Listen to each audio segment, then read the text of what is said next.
Last day of Christmas. Simbang gabi. Last day ng simbang gabi tayo, guys.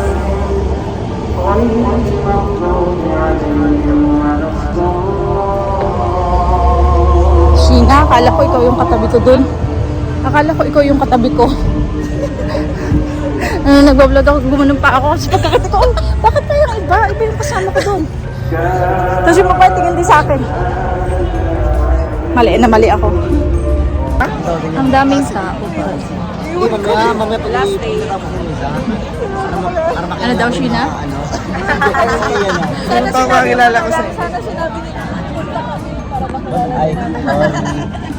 dahil last day ng simba, maraming tao. Medyo nasa last, nasa last. Kami hindi na masyadong malapit sa screen.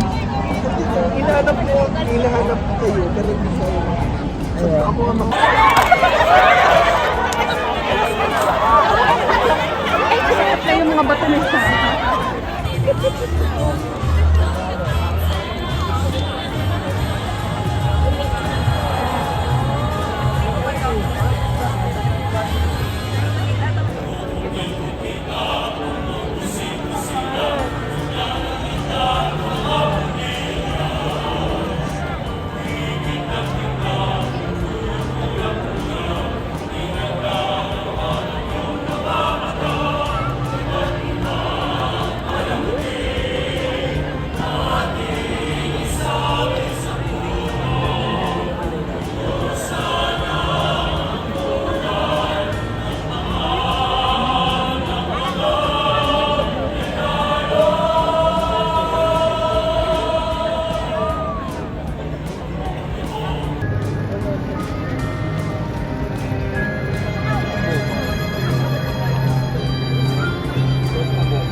Sarap yan.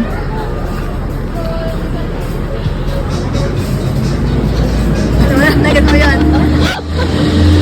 Wala naging send ako.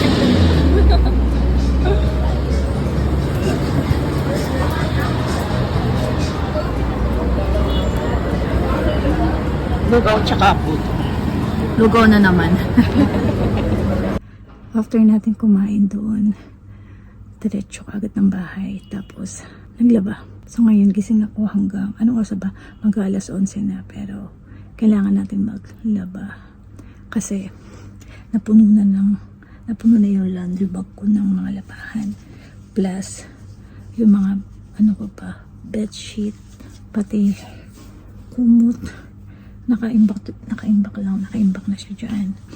Kung hindi pa nilaban ni Sheena yung mga damit ko, yung mga pinangkamping ko, mas lalong puno itong yung laundry bag ko. Tamad pa naman akong maglaba. Okay lang na magtupi ako ng damit, pero yung maglalaba, kahit sabihin natin washing machine na nga, hindi ko talaga, hindi ko bet ang paglalaba. Mas gusto ko yung nagtutupi ako, yung namamalan siya. Okay ako doon, wala akong problema doon. Kasi tomorrow is 24 na. So, wala akong pasok niya. Nag-apply talaga ako ng time off. Tapos sa Pasko, hindi talaga ako papasok niya. So, 2 days ako walang pasok. So, yung plano natin tomorrow is Pasko tayo sa bahay ng friend ko. Doon na lang kami magsi-celebrate ng Pasko. No, diba? Anyway, yun lang naman. At, o nga pala, last simbang gabi na natin pala yung kanina. So, sa upcoming days, makakatulog na tayo ng maaga. Diba? Hindi ko siya nabuo yung 9 days, hanggang 6 days lang tayo. Kasi yung first na hindi kami naka-attend is may ulan. Diba? Then yung pangalawa, pangatlo, dahil nag-camping kami.